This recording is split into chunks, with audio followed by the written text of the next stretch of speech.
Hello, the community of Hamilton. My name is Adil Sharaby. I'm a relative. I'm family of Naama and Itamar, and I've been asked to share my story and how I lost my brother Gil Sharaby. A few words about myself.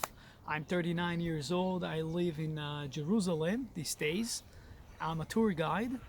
Um, and The loss of my brother is something I'm carrying with me. It's like part of my identity. People, when they ask me how many brother we are, how many siblings, I'm always responding five. Gil was the middle one. I was the fourth, the one after. Um, yeah, actually tomorrow we're gonna meet up for the Memorial Day, and we have the quarantine in Israel, and basically the Memorial Day is going to be. Uh, it's not going to be on public, so we're going to meet only the brother, and four of us. We're going to stand next to the tomb, and it will be probably the first. It's definitely going to be the first time something like this happen, because we normally we've been surrounded by family and like large group of families and friends. So I just wanted to share with that. I've been asked also to tell about the day that we've been told about my loss of my brother. So first of all, few words about my brother Gil. Gil, he died when he was 20 years and a half, and in those early ages, it's like really important that half year that he had. He served in a combat unit named Golani, and he died in one of the most horrific accident that we experienced in Israel. Two helicopters were on their way to Lebanon. Back in the time, Israel used to put forces in that area in order to protect from the Hezbollah, from the border. And there were 73 soldiers and staff on the helicopters, and they were on the way to replace people on the strongholds in Lebanon. Gilly actually suffered from that day from a toothache, and he could avoid that flight. But in Israel and also in the IDF, there is a value of bonding, and one is responsible for another. So he knew that if he would avoid that flight, one of his friends is going to be stuck there in that uh, a stronghold in Lebanon for another month, and it's something obviously he couldn't take, on account. So he went to that flight, and those two helicopters crashed, and there were no survivors. And ever since, from day one, that event called the helicopter disaster, which is pretty famous. I remember that in that day I didn't go to school. It was like a rainy day. I was like 16 years old. I was kind of lazy. I preferred to stay in my place. A day before, me and my friends, bunch of my friends were like doing a lot of mess in the school, like fooling around and all that, like kids do. And anyway, the day after, I was like resting in my place. It was like really heavy day, rainy, pouring rain all day. It was Monday, so Gili actually came for Shabbat. The soldier in Israel, we served for 3 years, and the soldier, every few weeks they come back to their place to Shabbat to be with the family. Luckily, he came back, and then he went on Sunday, and he was supposed to take the flight on Sunday. So I remember that I was sitting in my room. I was listening to my tape cassette. Back in the time, that's how it used to be like. And I heard the news at 8 o'clock, and it said that there was an accident. And for me, it was something that not relevant to me. I was, as I said, 16 years old, and it's a phase of life that you think for it's definitely not going to happen to me. And so I was kind of denying the thought, and but I do remember it was like raining all day, and that was definitely part of the reason why the helicopters crashed after. But at that point, we were still not aware of it. And I went to sleep while my family, they were still awake. Obviously, they were quite worried about it. And at 2 o'clock, my brother just woke me up and he told me, "Wake up, Gilly died." And from that point, life literally changed. To see your parents break down, and also to lose one of like one crucial piece of the family. So um, that was an open bruise for a long time, and I remember that in the first days I didn't really know how to handle it. It's like you're going from ups and downs, euphoria to like real lower point, and then I remember one of my like a friend of mine. He wasn't really exactly a friend of mine. He was actually a brother of a good friend of my brother. So we never really spoke till that point. But I knew that he also experienced the same because few years before, his brother died as well in the military. And in Israel, eventually everyone in one way or another are related to those kind of lost. Anyway, he was the first guy that I knew from that point of view. So I asked him, "Hey, dude, like how it's like where I'm facing now, like what am I going to handle with?"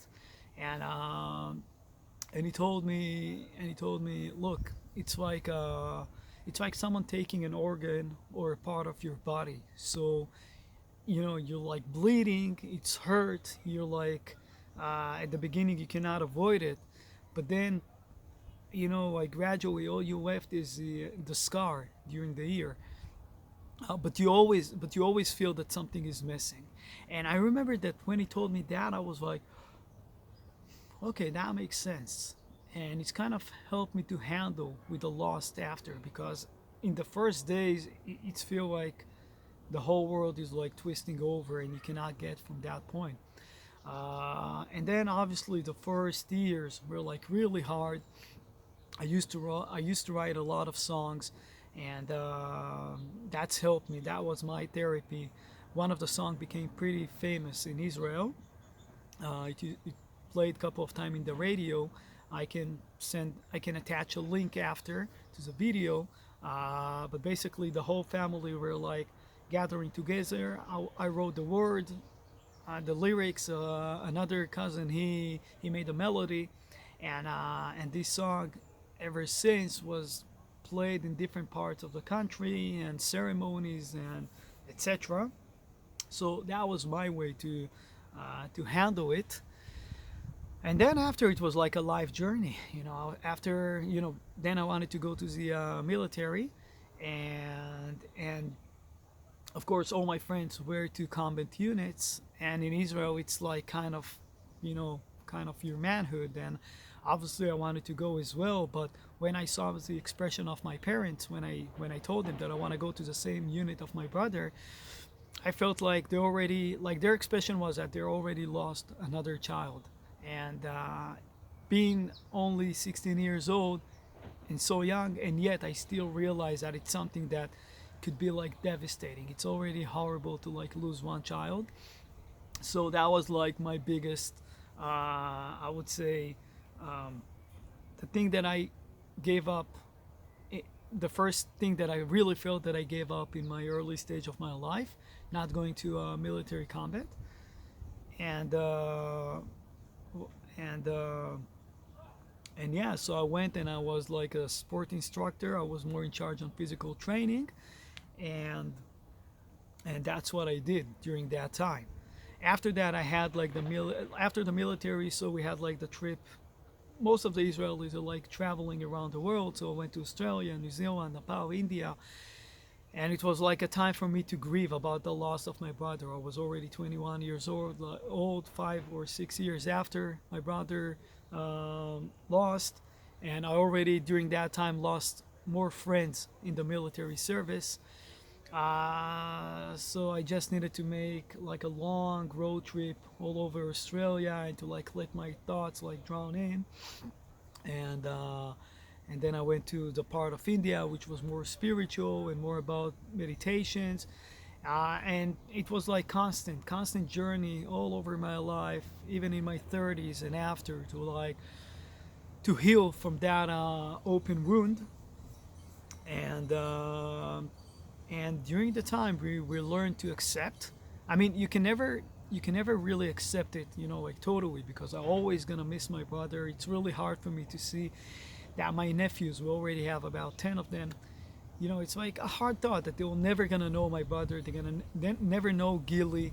For them, he will always be like a photo on the wall or the tomb that they see, and they wouldn't be aware to the fact that he was like a really cool guy, a guy that used to like to drive on scooters, motorbikes, guys who used to like, like can like give me, punch me, and with a big smile, and at the same time like give me advices of, uh, like older brother about girls, about life, about choices, and losing something like this is like, it's something you cannot really recover.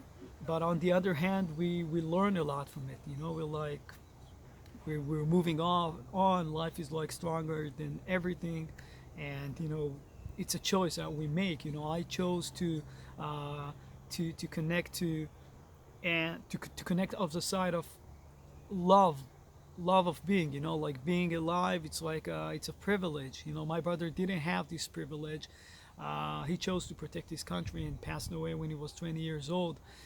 So for me, being now almost than twice around my age of my older brother, it's like something that I'm not taking for granted, and I'm always trying to being inspired from my characters of my brother. I felt already when I was 16 years old that if I'll be managed to carry the smile of my brother, like Gilly, every time he used to walk, he had like this huge smile with like open teeth. You can see it like shining all over, and so that was something incredible. And another thing is that he was like really hugging everyone, and like really affection, and he always wanted people to feel good around him. And I feel that's something that I trying to adapt for myself. um, and for me, it's like doing so, it's also something to, in a way, that to like commemorate my brother, so he's still alive inside me. Every time that I'm reminding myself, Adil, life is short, you have to like, uh, you know attach is a part of happiness and joyfulness. So in that way, it's like my way to like keep my brother alive. um, you're more than welcome to send me more questions. I kind of had like a time frame, so, and these talks can go forever, but you're more than welcome to send me questions. um, I can leave my email to Itamar Nama. And also, I definitely recommend you to check the song, which name Acharei Alata. I'll write the song. I'll write the name of it on the link, and in that way you can like maybe feel more attached to what we felt back in the time uh, when all this happened. Um, I wish you a meaningful Memorial Day, a time to contemplate, to understand what we are willing to live for, and what are we standing for, and to understand that basically life is a gift. Right. Goodbye, Canada.